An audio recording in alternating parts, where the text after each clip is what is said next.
Something else I've been playing with is various bead options for bottles and candlesticks and things.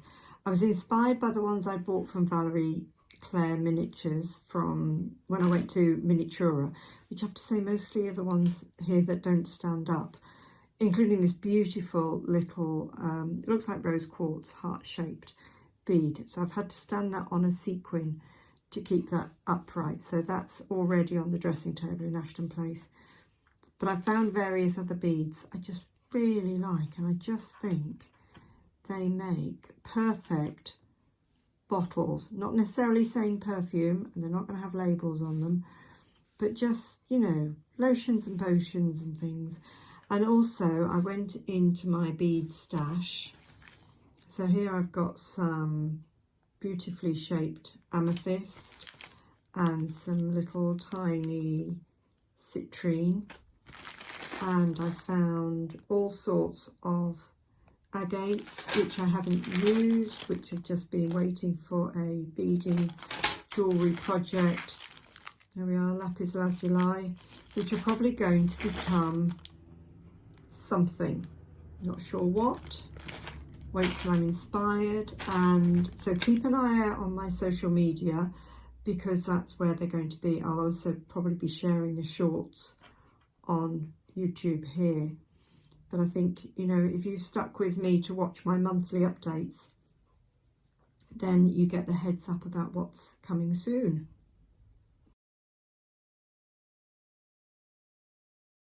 Let's talk clocks, give you a little update. I made some blocks of wood. This is actually from the balsa wood stock that I've got. So I've done a couple of square and give them, I think they've had 2 coats of stain.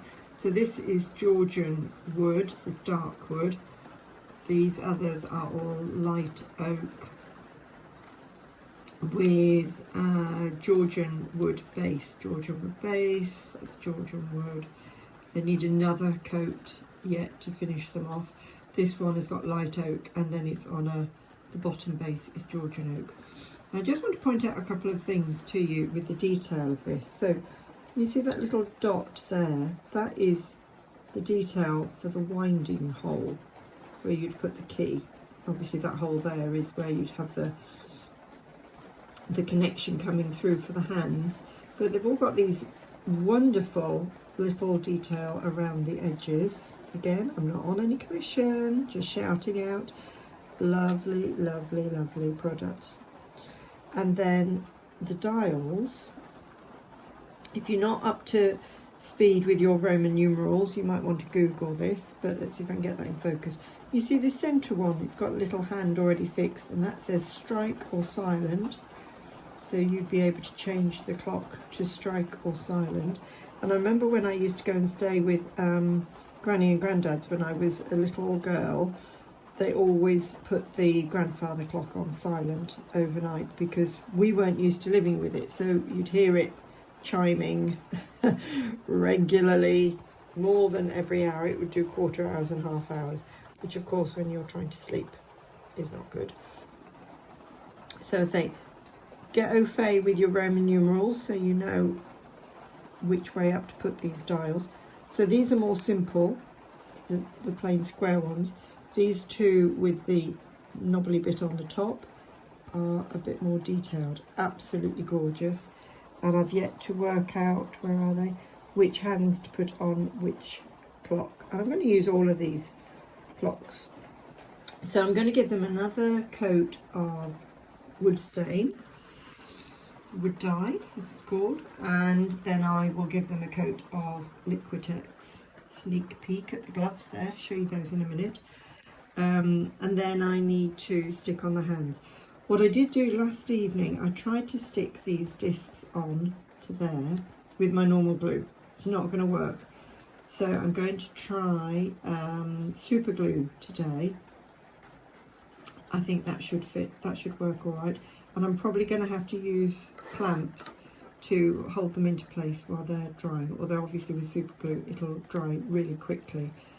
And then I will probably give you a little update and then choose which hands I'm going to put on. I'm trying to decide whether or not I'm going to do anything in this central bit up here or not. Haven't decided just yet. Some of them need a bit of prettying up. And the clocks are finished. I'm absolutely delighted with these.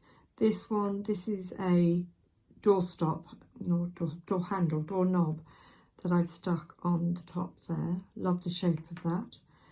I was going to put up some sort of columns up the side and all that, but it just started to get too complicated.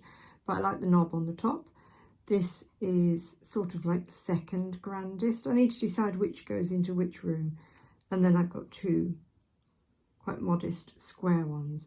I'm absolutely loving these. These have been such a joy to make and a complete delight. And I just think the detail, the level of detail. There is one thing that I would probably say, if I was doing it again, is to maybe assemble all of your clock on the flat first. I mean, the hands I just stuck on one after the other. So I put the little hand on first and then the big hand, because that normally goes on the top anyway. And I've gone for the clock sellers 10 to 2. This is the sort of the standard time you'd always have if you went to a clock shop. If they weren't running, they'd be set at 10 to 2, because it's a nice configuration, and also you haven't got to think too much about if it's sort of part way round the hour, then where exactly does the big hand sit and all of that. So love that. Yeah, so I think I would assemble all the components of the clock face first. You then have to be very careful you don't snag the hands. And then I would stick them on the wooden blocks. But really pleased with those, absolutely delighted.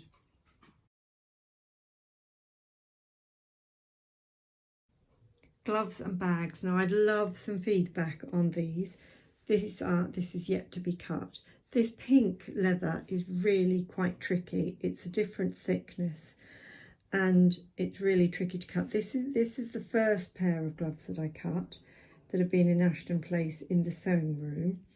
And then these are the ones I've cut later, and I put more definition in the fingers. If you were to buy gloves, you see the thumbs are always tucked away, be that side, wouldn't it? They're tucked away underneath, that's how they'd sit. So you wouldn't actually see the thumbs in a new pair of gloves. Depending how tidy you keep your gloves, it would be the same there. But these have been worn a bit, that's why the fingers look a bit more raggedy. The blue, the navy, is a lot easier to cut because it's thinner leather. The red is delicious to cut because that's a fine leather as well. This is the very, very fine burgundy sort of colour leather that I've got. Then I cut some more that were brown, and again this is a trickier one to cut. And scrumptious purple. Oh, look at that. So what I'm thinking is I've sort of, you know, I have to say there are a few that have made it into the scraps bag of leather that just really went horribly wrong. Do you think you'd like to see these in my Etsy shop? Is it something that would interest you or one of your miniature friends? Because I'm thinking they would make wonderful gifts for a miniature friend. Just, you know, a lovely pair of little gloves. I've looked online, and the gloves that you can buy, see that's my paper pattern, the gloves that you can buy are just sort of paper and not really very interesting. So I'd like your feedback about the gloves, and do tell me which are your favourite out of the colours please. And also I'll show you these bags. So this is the first one I made. Sorry, that's dust from the leather trimmings on it. So that's the first one I made. And so this is like jewellery cord at the top for the handle. That needs a little bit of touching up on the paint there. Then I've got a brown bag, two purple bags because I was on a roll. Now these aren't opening bags, they are just for show. They're actually made from fold back bulldog clips.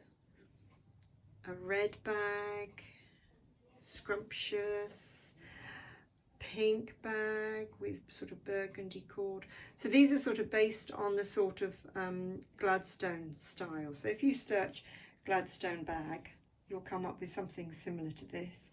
And if you look for Miss Scarlet and the Duke, that TV series, she always carried one of these sort of more robust smart bags. They're not exactly doctor's bags, but they're a bit more robust. And then out of the larger clips, I made these, well, they're more like carpet bags, because this is fabric samples, wool, pure wool fabric samples that I've cut and made. Again, non-opening, but I just think they are wonderful, aren't they? It wasn't my design, it's not my idea. I saw somebody else had made these and I made them. I just thought I love them. So again, I'd love your feedback on these. Do you think I should make more and put them in my Etsy shop? Do you think they'd make nice gifts? What are your favourites? Do you like the carpet bags more than the handbags? I'd love to hear. Thank you so much. But I'm loving making them. There will be a limit as to how many I make, because when I run out of leather, that might be it, and I might have lost the will to live by then. They are very, very fiddly to make. So what's happening in Ashton Place? Very cosy. We've got a mirror up, picture on the dressing table, and comb and mirror hook on a little tray that I made. That's got little tiny brass feet on it. Bits and pieces. She might get around to making the bed one day. Love letters are on the bed. And not a great deal happened in the downstairs of Bramble Cottage. I need to do the cushions for the chairs still yet. Bits and pieces appearing. Love it when the lights are on. It just makes it so cosy. And I've got to dress the dressing. That was a ball of string. It comes along bit by bit. I made a set of shelves for the inside, here we go, inside of Bramble Cottage, and I put all sorts of books on there and some pretty little shells and a crystal ball. So that's going to have things on the top of it and all sorts of things on the shelves. Remember, when you make shelves like this, leave clearance underneath for the floor of the house. Double check your measurements. And in the lean-to bathroom, I can't really get my phone in there to show you properly, but there's a jug underneath the washstand there, and some towels and a towel rail on the washstand. The mirror is completed, and I've got the shelf unit in there with one bottle on it so far and a soap box. I'll be putting more things on there shortly.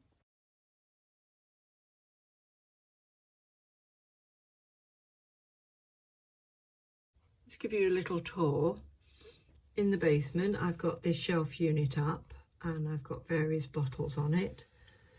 A ball of string, which I made. A few different products. That's a hammer poking out of the drawer. I've got more things to put on there.